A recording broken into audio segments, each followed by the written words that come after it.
Hi everybody, welcome to Aimee Nolte Music. Today I'd like to talk about intros. It's a topic that a lot of people have written to me and asked me to talk about, and a topic that often comes up when I'm talking to students. They want to know how, when they're on a gig that's like a throw-together gig where they've never played with the people before, how can they come up with introductions to call to their tunes that are quick, easy, standard, everybody knows them, but also just in your own groups, like in your combos, your trios, your quartets, what are some ideas for quick intros? That is our topic today. Let's get going. Really quickly, I'd just like to show you how they sound so that you can hear the intros that we're going to talk about, and then I'll show you my hands on the piano so that you can actually see what I'm doing. The first one is called The Last 8. Let's say we're going to play the tune For All We Know. Here's how the intro might go if we're using this particular introduction.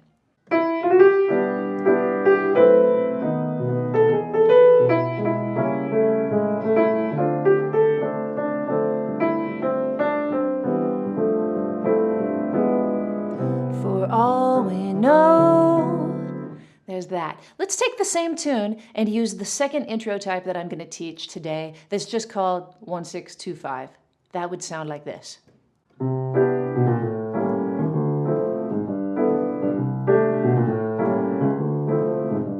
For all we know. That's the 1-6-2-5 intro. If we're talking about a Latin tune, this is intro number 3, the vamp. For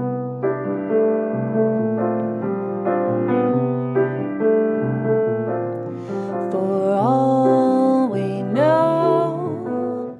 There you go. The last standard intro that I'll show you today is called the 8-bar pedal. Sounds like this.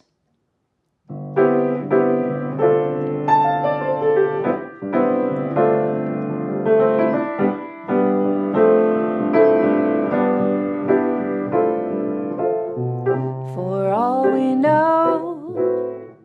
Let's look at them a little bit closer so you can see what's going on.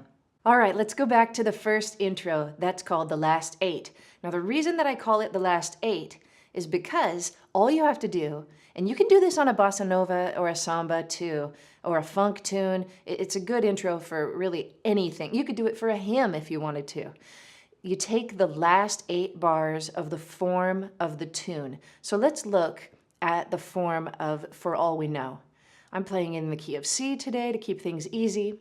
The last 8 measures of any song are always going to set you up for the beginning. So it's a really nice thing, you know. So all you have to do is count back 8 from the end, and it's pretty much always going to sound good. And this is an easy one to call on a gig because you can just say, all right, let's play the last 8, and everybody's going to know what you're talking about. Sometimes you might want to say, all right, so the last 8 of the tune sounds like this. So love me tonight, tomorrow is made for some. You might just sing just a tiny bit of it. Even if you're a saxophone player, you're just gonna sing the last little bit of it or play it on your instrument real quick. And everybody should be on the same page as you. And even if they don't know the tune, if they've got a chart in front of them, they'll be able to look at it and see the last 8 bars of the tune. Easy peasy.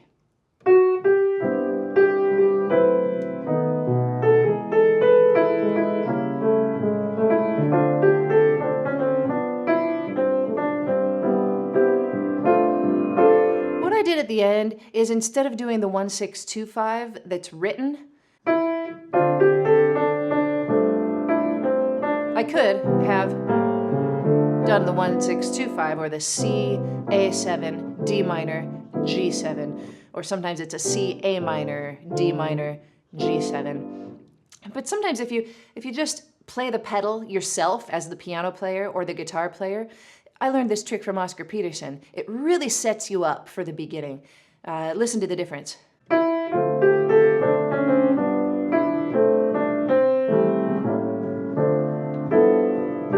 That's the 1-6-2-5.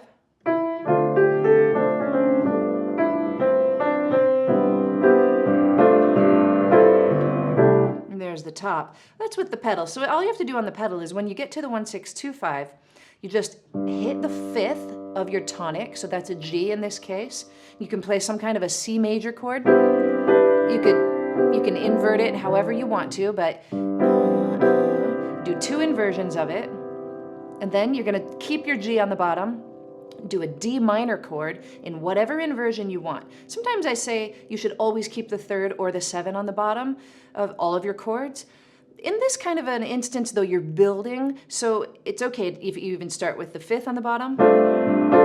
And you can see that I'm adding the D to this chord. I think that's okay. It's a little stronger than if you were to sub it out for the 9th, which is something else that I usually teach. I think it's a little bit stronger of a sound to actually play the root. And you can just keep it as that D minor over G sound. You don't even have to resolve to the 5th if you don't want to.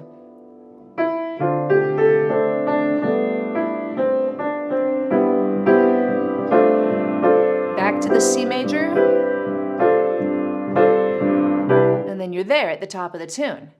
How about that? All right, so that's number 1. The next one that we'll talk about is the 1-6-2-5. Now, whatever key you're in, whatever song you're playing, you find the 1.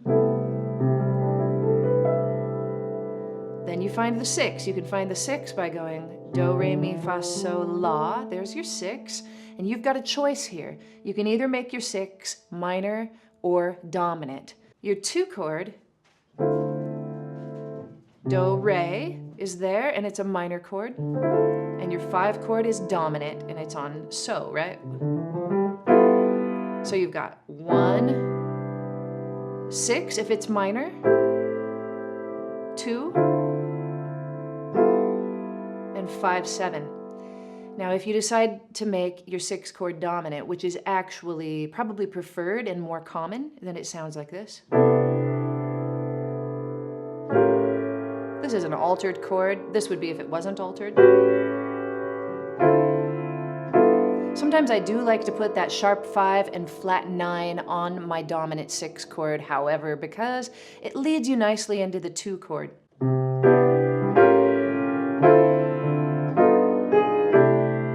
You can mess around with alterations, either sharping the 5 or the 9, or flatting the 5 or the 9 on both the dominant 6 chord or the dominant 5 chord.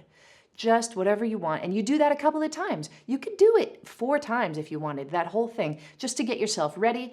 If you feel like there's a little lull in, maybe your guitar player's tuning, or the drummer's getting his snares right, or something's going on, you can just start this.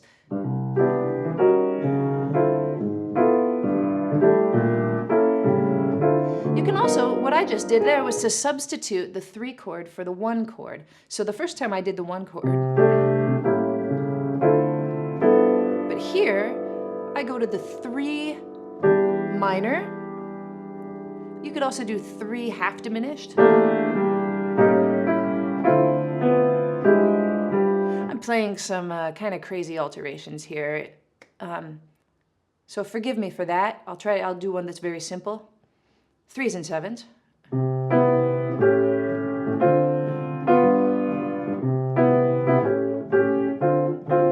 That's as simple as you can get. Here's the next step, to add the 9ths and the 13ths.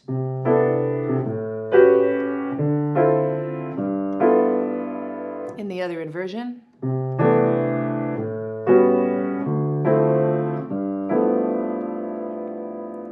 So there you go. Those are some ideas for the 1-6-2-5. And also, if you're the piano player, you shouldn't be playing these root notes. You can at the very beginning, just to kind of give some depth or an idea to the bass player of what you want it to sound like. You could also say that you want this intro to be in a 2 feel or a 4 feel. I'm playing a 2 feel right now, where beats 1 and 3 are accented by the bass. 1, 2, 3, 4. 1, 2, 3, 4, right? If we wanted to play a 4 feel, it would sound more like this. 1, 2, 3, 4. Again, as the piano player, I would not be playing those bass notes. I would be taking my chord, splitting it up into 4 notes. So instead of having everything all stacked together, I would take the notes and spread them out, play this way. Just like that. The bass player can handle it. He or she knows what they're doing. The way that you count off will tell them if you want a 2-feel or a 4-feel. It's like this. Here's the difference. Here's the 4-feel. 1, 2, 1, 2, 3, 4. And here's the 2-feel. 1, 2, 1, 2, 3, 4. If you snap on the 1 and 3, kind of make a legato motion with your hand, maybe your body swaying back and forth a little bit, they'll know that you're talking about a 2-feel instead of a 4-feel. The next intro we're talking about happens on a Latin tune, and it's a vamp. Now, super easy to do this. You take the major chord that you're on, and then you lower it a whole step to that major chord. Now, there are many kinds of vamps that you can do. This is just the one I'm showing you today. So, all you have to do, as a pianist or a guitar player, you figure out your voicings for those 2 chords. There's your C major, and then you lower everything a whole step, so there's your B flat major. And 2, 1, 2, 3, 4. I like to keep the same rhythm, whatever it is that I think of. It might be 1, 2, 3, 4. I like to keep it. You could even keep it going.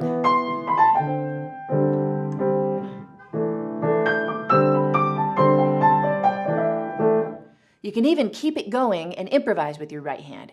So.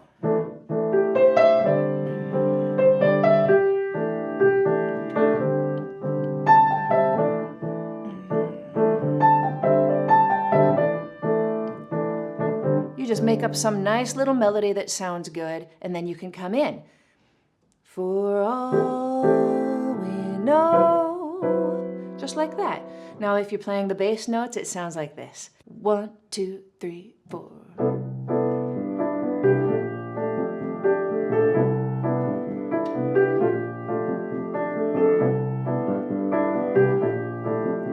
Now, you can do all of this as a solo piano player if you need to.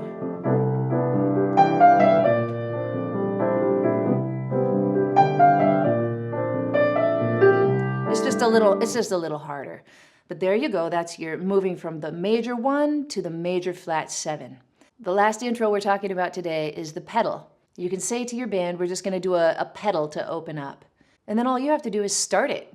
So you can just count it off. 1, 2, 1, 2, 3, 4.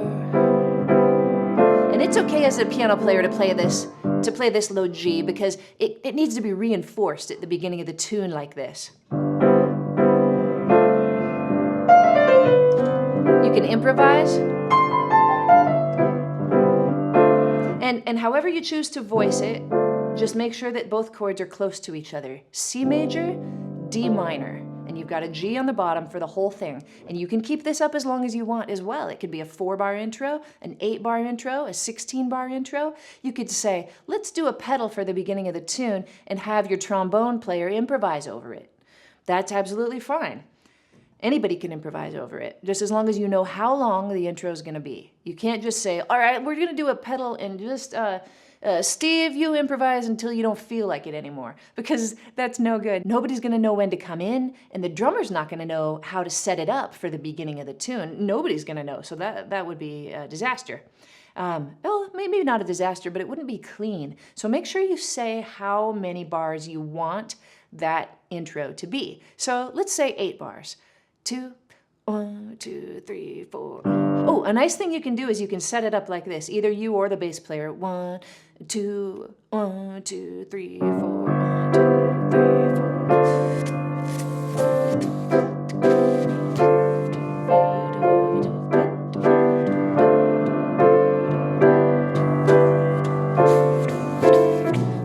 For all we know. Just like that. Not bad, right? I pulled out my mouth brushes for this, just to create the illusion of a trio. So this one can also work as a Latin tune. 1, 2, 1, 2, 3, 4.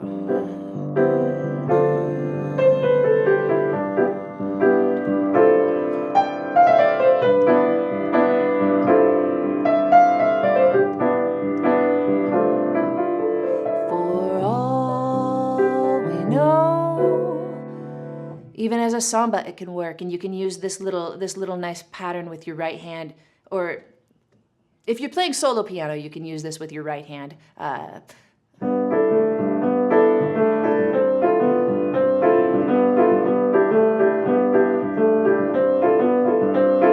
For all we know. That's a nice little pattern. If you've got a bass player, you can spread it out a little bit.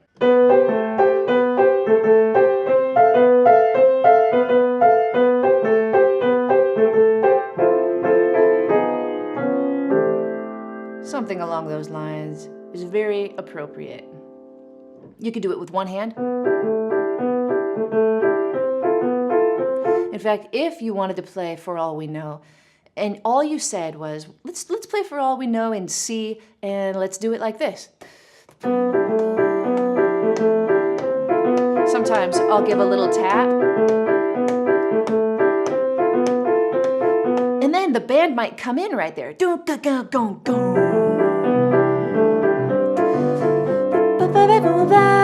If I'm singing,